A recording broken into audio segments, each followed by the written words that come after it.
Kiai teh kapan nyaho rosi wal murtasikin nar kunaon atuh dibere duit ku salah satu caleg kita dibagikan, salah satu pilpres kita dibagikan, eta kapan sogokan tolol kunaon kiai nu ngabagikeun lah kiai goblok kadenge ku sila ceuli dengekeun ku ceuli kadenge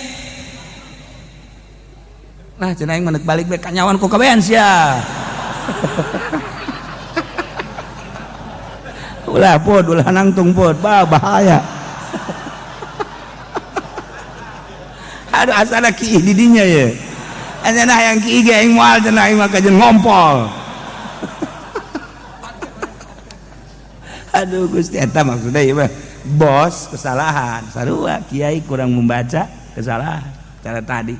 dipecat kunyana pergi kamu saya pecat ya biarin bos lah ngomong dibiarin aduh jadi bayar jadi lewihan atuh geunaheun mah orang tukang catering ya Allah kurang perhitungan jadi kiai ge lamun kurang perhitungan geus hitung urang mah diamanatan ilmu kita ngalempeng-lempeng ke nu barengkok nyang-nyang ke nu poek dijamin ku Gusti Allah ulah kudu hayang ti pamarentah lain anti pamarentah dukung pamarentah urang kuari milihlah peduli eueuh kepala negara cilaka urang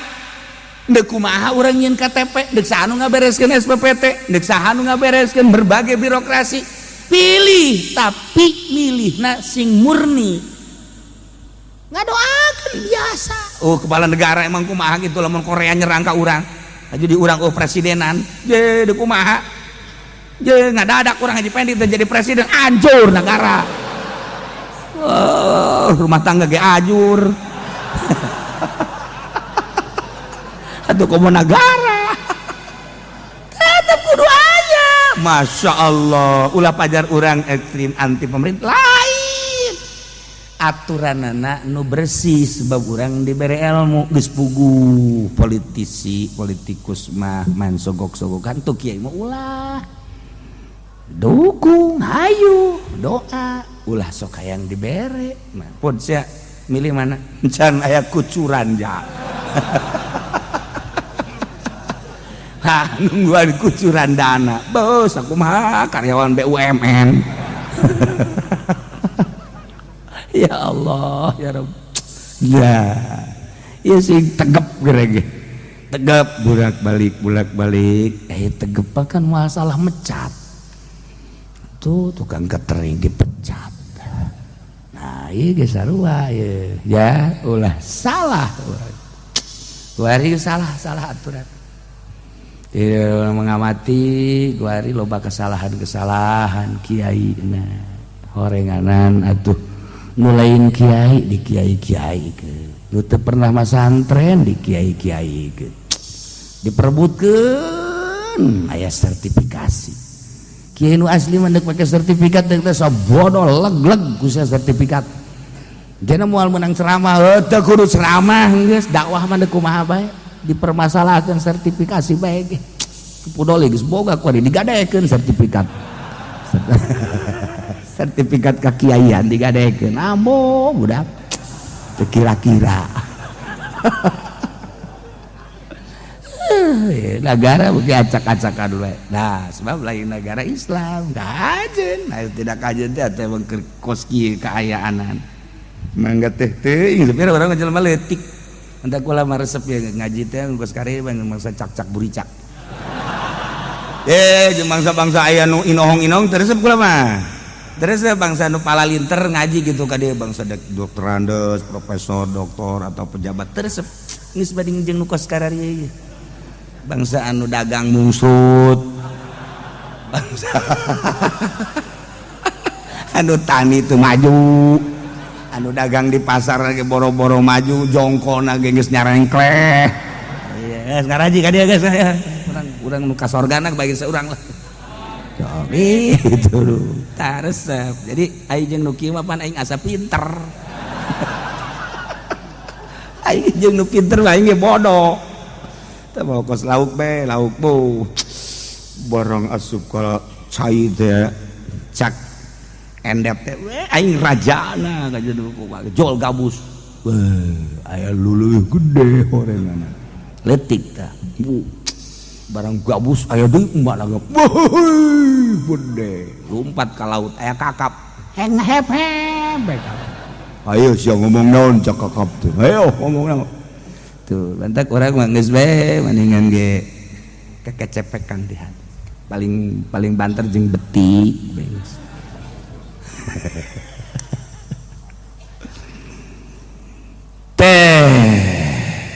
sararumpa para munafikin teh make atas nama Gusti Allah ka para mukminin hayang dibenerkeun menta karidoan supaya mukminin teraridon ulang ngayakeun papisahan ulang ngayakeun perpisahan paberencai hayang dibagus-bagus liurdukum padahal wallahu wa rasuluhu wa haqqu ayyurdu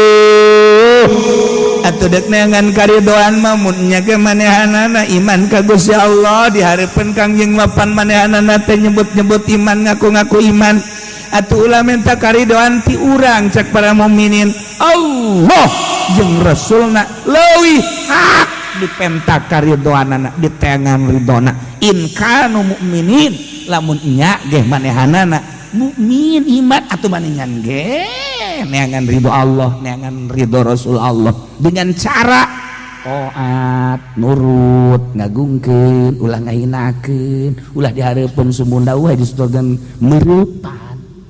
nya ge lamun manehna mukmin ulah minta karidoan neangan karidoan ti urang cek para mukminin wallahu wa rasuluh ahaq wa yurdu Allah jeung rasulna nu leuwih hak kana diteangan ridona dipenta ridona in kanu mukminin mun manehanana ariman neangan ridho Allah bae teh kudu manehangan ridho manusia urang ge sebenarna mah ieu teh loba kasalahan kadang berat ka manusia urang ibadah ge masih kene berat ka manusia neangan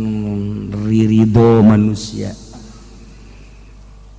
kanyahoanana berbeda antara loba jelema jeung saeutik salat lamun eueuh jelema mah salat make baju nage rinso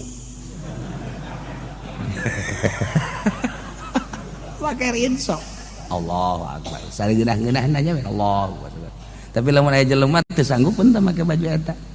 kudu make jas bae salat lagi Allahu akbar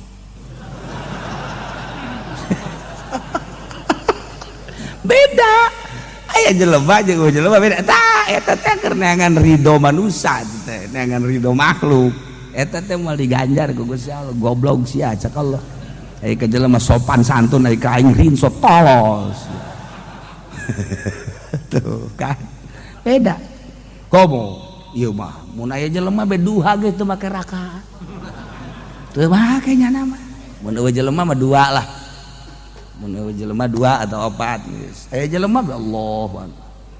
bikum Allahu akbar bikum Allah maji salat taun duha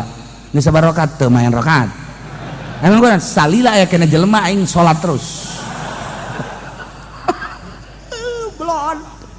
blon tah eta urang ridho manusia eta keur carita salat carita nanaon ge urang beratan ka manusia sebab naon kolbu urang can pernah diurusan ruh urang can pernah diurus lamun kolbu urang teu pernah diurusan tina awaik-awaikna ruh urang teu pernah diurusan moal ngarasa ngeunah ibadah nu mantak eta kiai bangun eueuh capek ibadah aya lazat aya ngeunah nu bantak ngeunah akur teteh ruhna pada ka Allah urang mapan kuari di majelis ya kan diuk di majelis ya teh ngadengekeun ceuli roh makan keur ngalayang Pak komo anu janjian mah tadi teh Sagede.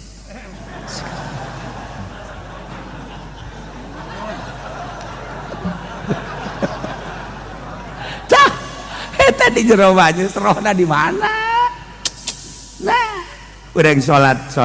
Allahu Akbar. Rohna mah di mana? Tah hayang supaya awak diluhureun sajadah, rohna ge diluhureun sajadah, ruh urang hadir di hareupeun Allah. Tah hayang kena kitu ieu teh ngaji teh urang teh nu mantak hayu ngaji teh hayang supaya ngarasakeun kehadiran Allah. Encan ngarasakeun kehadiran Allah mah moal ngeunah ka jenting kiai, ka jenting maca Quran bae, ka jenting maca sholawat bae. Pan eta sarana teman niatna teu lempeng maca sholawat cek ulah ge cenah maca sholawat sia maca sholawat naon karung supaya laku nah tuh niatna ka karung sholawat dikakarungkeun naon hubunganna sholawat jeung karung teu maca Quran maca zikir jeung sajabada lain di ka Allah kos kiai zaman kuari zikir teh karena diperintah ku salah satu pilpres zikirnya anak lamun dari itu teh zikirna naon teh kos kitu teh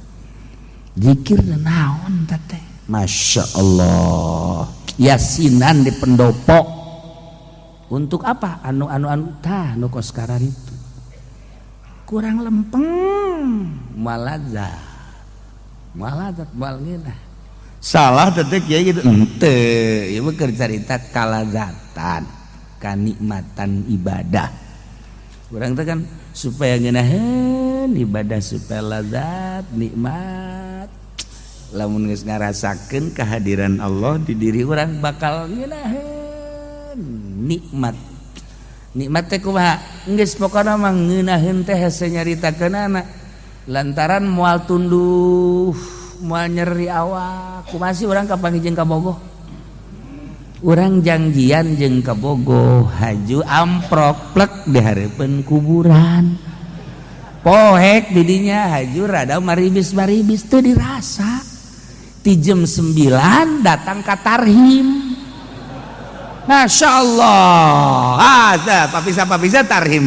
geus itu ka ditu urang balik haju tunduh henteu malah dongengnya jeung babaturna goblok teh coba aya teu aya gering teu aya sugan salesman henteu sebab naon eta teh bunga kolbu teh kapanggih jeung sang kekasih reungit teu karasa padahal mah di kuburan mah pan reungit beuh malaria mah lulu malaria ge geus ampuneun bebeja ka babaturanna euy nu ieu mah teu karasaeun herannya ceknya na keboge pan kebo ku urang ceknya na dicocok karasa gimana teh leuwih ti kebo mah reungit jeung baturana ngobrol kunaon eta indah andai kata aya pocong na ge sieun pocong udah keur duduaan ngarong ngobrol teh jeung kebogo aya pocong na ge sieun hampura cekna hampura isieun pocong ge mal daegeun berani eta kunaon eta nikmat bahagia atau kamu jeung Allah beuh hese nyaritakeun wanieun di luhur gunung wanieun di leuweung wanieun menyendiri indah Masya Allah karim tah urang ngaji teh ya maca kitab mah gampang lurah gampang tah hayang ngarasakeun kehadiran Allah di qalbu urang eta mah kudu dibersihan batin urang bersihan cara kurang ngabersihan aku mah hiji ulah resep kana dunia tah eta cenah kiai hese ulah kabita dalam mobil ulah kabita boga henteu kabita terus pan atuh penyakit pan terus kabita haju boga mah pan teh mah mun neuleum jahe ulah kabitaan kecuali nyana datang lillahi ta'ala ulah kabitaan mun kos gitu aide ka Allah mah ulah biceuna eta hese maka kudu neangan jelema nu bisa ngabimbing ke arah eta sangkan urang bisa tepati resep kana dunia, tepati resep bergaul jeung manusia. Kuari mah pan kiai boga jaringan, kiai mah nu kudu hubunganna jeung Allah, kuari boga jaringan di organisasi NU, HTI, FPI, Khuruj, naon deui? Ayo, Ikhwanul Muslimin, naon deui? Eueuh masalah eta kos kitu masalah ngan lamun deka Allah jasa mah ulah. Kaganggu. Henteu cenah kiai kula mah di organisasi henteu ngan ieu bae cenah naon sok ngumpulkeun budak make HP.